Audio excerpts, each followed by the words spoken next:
One of the most enduring symbols of the First World War is that of the trenches, especially those on the Western Front, although there were trenches on all fronts. We did a special episode over a year ago about the trenches, how they were constructed, and what life was like in them. But since tomorrow is the centennial of the first day of the Battle of Verdun, where carnage on the Western Front is going to reach new levels, we're starting a new small series exploring the trenches from a different perspective. Today, I'm talking about trench warfare and close quarters combat.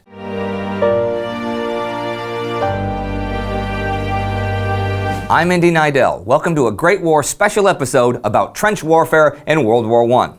The stalemate of trench warfare began in the fall of 1914 on the Western Front, after the German advance was halted at the Battle of the Marne, and the race to the sea ended the last chance for the two sides to outflank each other. The stopping power of the machine gun had made unsupported infantry and cavalry charges obsolete, and a man in a hole in the ground was about as safe as you could get in modern war, although trenches and foxholes had been a part of warfare since the first use of ranged weapons. But the war would not be won until the stalemate was broken, until someone broke through the trenches. And even though most deaths occurred in the slaughterhouse of no man's land, there were battles throughout the war that hinted that it was indeed possible to break the enemy's trench system. At Neuve-Chapelle, early in 1915, the British broke through to the German trench lines, where guns were fired at point-blank range, where soldiers hacked at each other with bayonets, sharpened spades, knives, clubs, anything. Great Scott, it's a secret German TV set of World War I and it's still operational. And who is that Indy Nidell? It is indeed Indy Nidell. This is a very unexpected surprise. And thanks to German engineering, that TV set not only still works, it's apparently two ways. I'm not interrupting anything, am I? No, not at all, Indy. Actually, we were just talking about some of the application of some of these World War I melee weapons, like this American trench knife and this Austrian Feldspaten. Indy, you talk about these sort of things all the time, don't you? I do, and actually today, of all days, I'm talking about trench assault tactics, so that's quite a coincidence. Hey, I'll tell you what, when you guys are done, why don't you send your fans over to us to check us out, and when I'm done, I'll send our fans over to you guys to check you guys out. I think that's a great idea, Indy. We'll definitely send our viewers over to check out the Great War. But for now, we need to get back to this, and we'll leave you to your video. Greetings to Berlin from Arizona. Greetings to Arizona from Berlin. Yeah, I'll see you around. Okay, Neuve-Chapelle, where the carnage was going strong in the German trenches and where hand grenades killed both friend and foe. Many of the officers were killed in the attack, and Green NCOs, who knew nothing of close combat, had to lead the remnants of their nervous and exhausted troops through an unknown trench system. Confusion, terror, and hesitation reigned as the German counteroffensive began. Thing is, nobody really knew what to do. The British further back didn't know if the advanced troops were alive or if they'd taken the trenches. They didn't know how many reserves to send and where to send them. Artillery wasn't going to be much help without communication with the attacking soldiers. It was clear that close combat in the trenches needed to be studied. And think of the conditions. The modern battlefield was loud. Men had to scream into each other's ears over the incessant gunfire and explosions.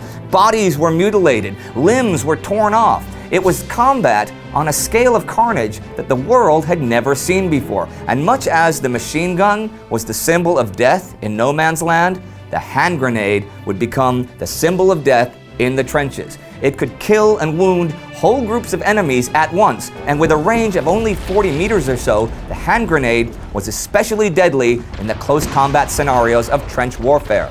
The British Expeditionary Force had around 40 hand grenades a week at their disposal in 1914. By 1916, they would have 800,000 Mills bombs weekly. Lieutenant Walter Ambroselli describes in his diary how a well-placed grenade could massacre whole squads. As we forced our way through the deep, narrow trench, what a horrible sight met our eyes. On the top, a corpse without a head or a torso, and underneath, some who were still alive, though with limbs torn off or horribly mutilated. They looked at us with bleeding, mournful eyes. The crying and moaning of these poor, doomed enemy soldiers went to our hearts. We couldn't get out of the trench to avoid this pile of bodies. However much our hearts shrank from trampling over them with our hobnailed boots, we were forced to do it. You might try trickery to gain an advantage. At Gommencourt in 1915, the Germans evacuated their first line of trenches, and when the British entered the trenches, German artillery cut them off from reinforcements, leading to a bloody trench battle between the German 2nd Garde Reserves and the Queen Victoria Fusiliers, Scots Guards, and Westminster Fusiliers. The fighting ended when the British had used all available ammunition and grenades, including that taken from dead friend and foe, and the order was given to retreat. Of the 856 British soldiers who had attacked, only 266, many seriously wounded, made it back to the shell holes of no man's land. By mid-1915, close-quarter aggression was now, as Tony Ashworth wrote, an integral part of the trench war technology, of which the skills and rationale were taught at high command schools and published in official texts. A trench raid was now a complex tactic that needed the coordination of different weapons specialists who could perform trench warfare on a professional level. Initially, there were improvised training groups, usually volunteers, but as raiding tactics proved successful against enemy trench systems, the groups themselves became more and more specialized. Raiders were now hand-picked and were given special privileges like better rations or more days off because of the dangers they faced. The Canadians, as an example, put together their raiding troops in different sections, like assault teams, trench mortar teams, and so on to maximize their effectiveness. The aim of the raiding group was to inflict the maximum amount of damage in a short amount of time, mostly only minutes. They would sneak up, usually at night, kill the sentries if possible, and then attack the enemy position with a flurry of grenades. The surprise attack would shatter the enemy into confusion. But it was the Germans who were the first to give their raiding parties an overall tactic and organization. They called it Sturmkompanie, or Sturmtroops. These were the storm troops. Now, we'll talk about them and the development in equipment and tactics in the second part of this small special series. But in short, hand-picked soldiers from different weapon groups would join together to form small attack teams. These teams would undergo special small group tactics training and exercises behind the front lines. Like the raiding groups, their job was to invade the enemy trench, do as much damage, and collect as much information and prisoners as possible, and get out again. They were specialized in trench combat, and more often than not, that meant fighting with clubs, small arms, or bayonets, and of course, the hand grenade and rifle grenade, which they carried in large numbers. The first attackers were into the trench long before the mist lifted. In a moment, we were all mixed up in hand-to-hand fighting. I had two men coming at me with their bayonets, one of whom I think I shot with my revolver, while a sergeant standing just behind me shot the other at point-blank range with his rifle barrel over my shoulder. But almost at the same second, a German stick bomb came whistling into the trench from the parapet, right into the bunch of us, and killed or wounded practically the whole of us, English and German alike. Before they attacked again, they brought up some trench mortars and knocked 7 bells out of us, then swarmed into the trench. By that time, there were only a handful of us left on our feet, and all, I suppose, wounded. I got another wound from a stick bomb, which put a bit of metal into my thigh. Before I collapsed, I tried to give the surrender signal and hope I succeeded, thereby in saving a few lives. We had done our best. Captain Charles Miller. And as the war progressed, the raiding groups on all sides became more and more effective, which meant more and more deadly.